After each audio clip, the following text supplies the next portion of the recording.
Vishal mega mart and MobiKwik, भाई क्या तगड़ी लिस्टिंग होती हुई दिखाई दी। देखो आई एम श्योर बहुत सारे लोगों को मोबीक्विक का आईपीओ अलॉट नहीं हुआ होगा, लेकिन देखो मैं आपको सीरियस नोट पे बोलूंगा, यहां पे एक झोल है, ठीक है। डिटेल में एक्सप्लेन करूंगा, लेकिन उससे पहले बताना चाहूंगा कि आई एम श्योर बहुत सारे लोगों को विशाल मेगा मार्ट आईपीओ लगा था। इवन मुझे 2 लॉट लगे थे यहाँ पे, मेरे मदर एंड मेरे फादर को। एंड मैंने एक लॉट यहाँ पे ऐसा डिस्क्लेमर प्रॉफिट बुक कर दिया, एक लॉट अभी भी रखा है। एंड सी, बड़े प्लेयर्स ने स्टॉक को, म्यूचुअल फंड ने स्टॉक को तगड़ा खरीदा है। नोमुरा ने स्टॉक को खरीदा है विशाल मेगा मार्ट। चांसेस है कि कल भी मोमेंटम कर सकते हैं, लेकिन देखो आई एम श्योर आप लोगों की क्वेरी होगी, सर लिस्टिंग तो हो चुकी है, बहुत धमाकेदार लिस्टिंग है, आगे क्या होगा, क्या न्यूज है। मैं हम देखो आपको सभी चीजें बताऊंगा, वीडियो एंड तक देखेगा। एंड देखो चैनल को फर्स्ट टाइम विजिट करो, जरूर सब्सक्राइब कर देना। Stock smart money moves my market, ये हमारी सब्सिडरी चैनल है और मेन चैनल है जहां पे 1 लाख प्लस फॉलोअर्स है, स्टॉक मार्केट फंडा। इसको भी सब्सक्राइब करना मत भूलना, यहां पे भी आपको इंपॉर्टेंट वीडियोस आते रहते हैं। आज एक वीडियो आ चुका होगा, वो भी आप जाके जरूर चेकआउट कर सकते हैं, ठीक है। और यहां पे लाइव आते रहते हैं, तो आप यहां पे देख सकते हैं काफी लाइव स्ट्रीम की है, तो ये भी मिस मत करना, ठीक है। चलिए स्टार्ट करते हैं। देखो सबसे पहले बात करते हैं यहां पे विशाल मेगा मार्ट की। ये जो स्टॉक है, बहुत बड़ी सप्लाई चेन आप बोल सकते हैं, यहाँ पे बहुत बड़ी इसका नेटवर्क है विशाल मेगा मार्ट का। इवन यहाँ पे सूरत में भी यहाँ पे है, और इन लोगों का यहाँ पे काफी बड़ा लोकल मार्केट है, ठीक है। बड़े बड़े प्रोडक्ट्स सेल करते हैं। आप देखोगे यहाँ पे स्टॉक 33% का प्रीमियम पे खुला स्टॉक, अनुमान था 21 to 30% का। एंड देन लिस्टिंग के बाद ये स्टॉक 43% तक आपको जाता हुआ दिखाई दिया, ठीक है। स्टॉक ऑलमोस्ट सर्किट मारता हुआ दिखाई देता, हम लोगों ने देखा था कि सर्किट भी स्टॉक की लग चुकी थी यहां पे, ठीक है, लेकिन इस बाद में सर्किट ओपन होती हुई दिखाई दी। लेकिन अगर आप देखोगे यहाँ पे किसने खरीदारी की है, देखो यहाँ पे ध्यान से सुनो किसने खरीदारी की है। आप सी यहाँ पे देख सकते हैं, ये ब्लॉक डील का डेटा है, ठीक है। आप देखोगे यहाँ पे Nomura India investment fund, mother fund ने यहाँ पे स्टॉक को बाय किया है, बहुत तगड़ी क्वांटिटी बाय की है, ठीक है। उसके अलावा यहाँ पे आई रेज ब्रोकिंग सर्विसेज, उन्होंने कुछ क्वांटिटी बेची है। आप देखोगे यहाँ पे बहुत तगड़ी क्वांटिटी बेची है। बाकी यहाँ पे छोटे छोटे नाम है जिन्होंने ज्यादातर ट्रेडिंग की है स्टॉक के अंदर। आप देखोगे विशाल मेगा मार्ट के अंदर छोटी मोटी ट्रेडिंग की है, बात समझ में आ रही है। लेकिन हम लोग फोकस करेंगे यहाँ पे नोमुरा ने काफी तगड़ा बाई किया है, जिसकी वजह से लग रहा है कि हो सकता है कल विशाल मेगा मार्ट का स्टॉक आपको ऊपर जाता हुआ जरूर दिखाई देगा, ठीक है। एंड अगर रही बात यहाँ पे कंपनी के डिटेल्स के बारे में, देखो यहाँ पे कंपनी का मैनेजमेंट का बहुत स्ट्रॉन्ग कमेंट्री है। आप देखोगे यहाँ पे कंपनी का जो इनके जो प्लान्स है, बहुत तगड़े प्लान्स है। सी 645 के स्टोर्स अभी है, अभी कंपनी के groceries, appeal and house hold goods में यहाँ पे कंपनी वर्क करती है, ठीक है। कंपनी का सीएजीआर ग्रोथ 26% का है, which is extra ordinary. Company का प्लान बहुत तगड़ा है, फ्यूचर में यहाँ पे कंपनी काफी बड़ा एक्सपेंशन करती हुई आपको दिखाई दे सकती है, ठीक है। और इसी की वजह से स्टॉक आपको अपर सर्किट मारता हुआ दिखाई दिया है। तो अब पॉइंट याद आ कि सर स्टॉक में आगे क्या हो सकते हैं, मुझे ये बता सकते हैं क्या। देखो मैं सिंपल बताना चाहूंगा, पहले आप यहां पे देखो, सी यहां पे फोकस करना। आपको यहां पे बहुत सारे स्टॉक दिखाई दे रहे हैं, ठीक है।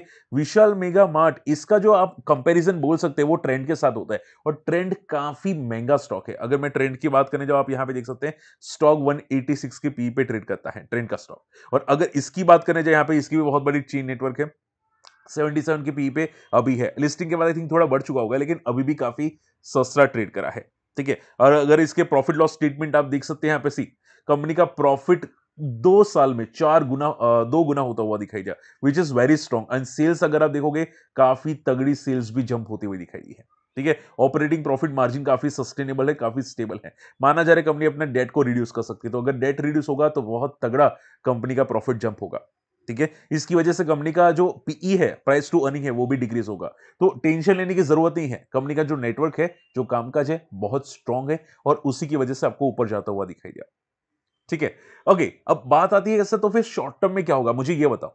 शॉर्ट टर्म में क्या हो सकता है, लॉन्ग टर्म में क्या हो सकता है। देखो आप कोई भी स्टॉक पकड़ लो, ये जो आपको बड़ी सप्लाई चेन वाले स्टॉक दिखाई देते हैं ना, लाइक डीमार्ट। डीमार्ट का यहाँ पे क्या काम है, एक टाइप का, ये भी एक सप्लाई चेन ही है, ठीक है, similar kind of Vishal mart.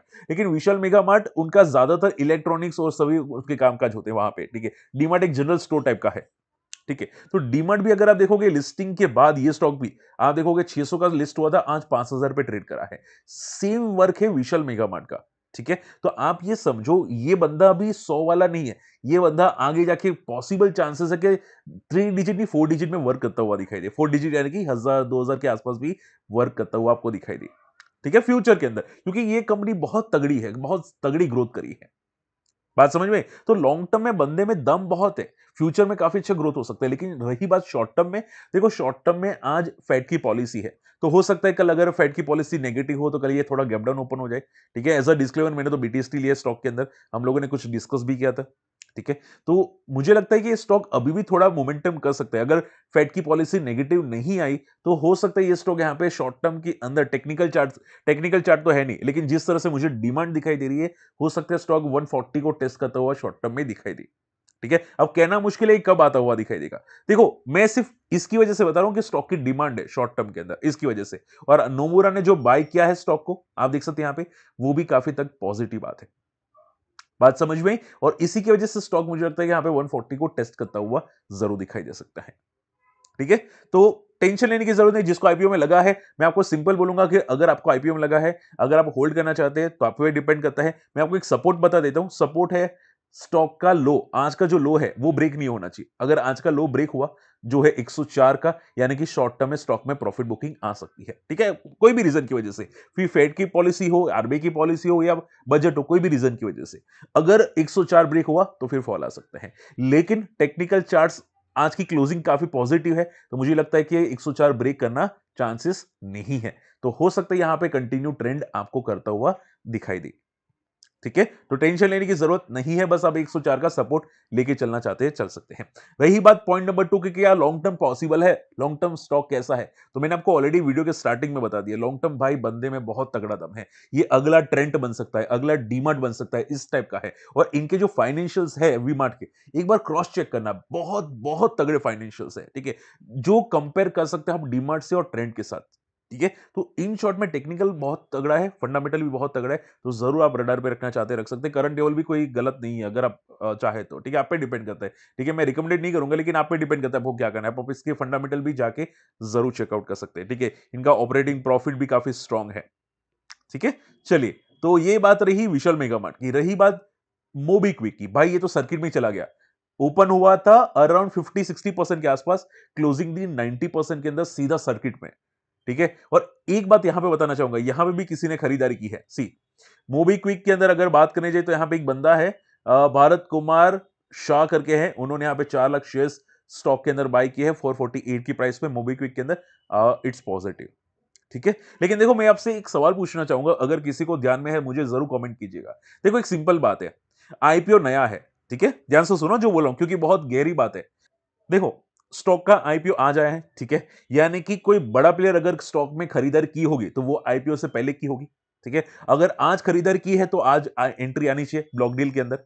ठीक है, बाइंग की या सेलिंग की। लेकिन खुद सोचो कि अगर आईपीओ आने से पहले किसी ने खरीदारी की होगी तो वो एंकर इन्वेस्टर्स होगा, तो उसका लॉकिंग पीरियड 6 महीने का मिनिमम होगा, 3 महीने या 6 महीने का। ठीक है, तो फिर मैं ये सवाल पूछना चाहता हूं कि ऐसा कौन सा बंदा है जो यहां पे बाय करता है 3 लाख शेयर्स और सेल करता है 6 लाख शेयर्स, इसके पास एक्स्ट्रा शेयर्स आए कहां से, ये मुझे समझ में नहीं आ रहा। ठीक है, अगर अगर बंदा मान लो कि यहां पे ऐसे बाय करता है, सी आप देखोगे यहां पे जीआरटी स्ट्रेटेजिक वेंचर ने बाय किया 9,91,000 के शेयर्स। ठीक है, 9,91,000 के, और सेल भी किया सेम अमाउंट के आसपास के शेयर्स। लेकिन अगर आप देखोगे यहां पे जो यहां पे बाय एंड सेल किया है, ठीक है, इसमें बाइंग अमाउंट कम है, सेलिंग अमाउंट ज्यादा है, तो इसके पास एक्स्ट्रा शेयर्स आए कहां से।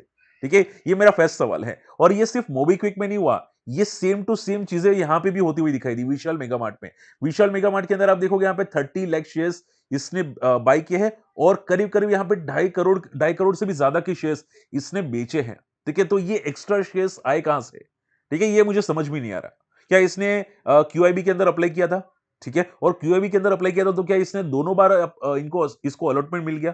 ठीक है, इसने मिला कैसे इसको, यहाँ पे ये बात समझ में नहीं आ रही। तो मुझे एक बार कमेंट में जरूर मेंशन करना अगर आपको पता है। क्या फिर आईपीओ में जो रिटेल इन्वेस्टर्स को आईपीओ नहीं लगते, ठीक है, रिटेल को नहीं लगते, तो क्या ये इनसाइडर ट्रेडिंग जैसा कुछ है कि भाई किसी को, ठीक है, आपको नहीं मिलता। क्योंकि ये मैंने मेरे घर के अंदर से 6 पर्सन थे, सभी ने अप्लाई किया, किसी को नहीं मिला, और आई एम श्योर आपके वहां पे भी ऐसा ही होगा।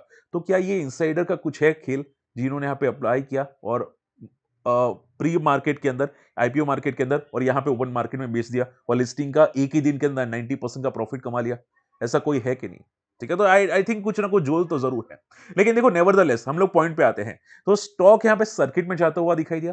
मैं आपको सिंपल बोलूंगा कि अगर कोई आईपीओ सर्किट में जाता है तो स्टॉक शॉर्ट टर्म में और ऊपर जा सकता है। अगर आपको विश्वास नहीं है तो आप यहां पे फोकस कर सकते हैं। देखो, बजाज हाउसिंग फाइनेंस सर्किट में गया था फर्स्ट डे को, सेकंड डे को गैप अप और सर्किट में गया था, लेकिन थर्ड डे को ऊपर के लेवल से फॉल किया और तगड़ा फॉल किया।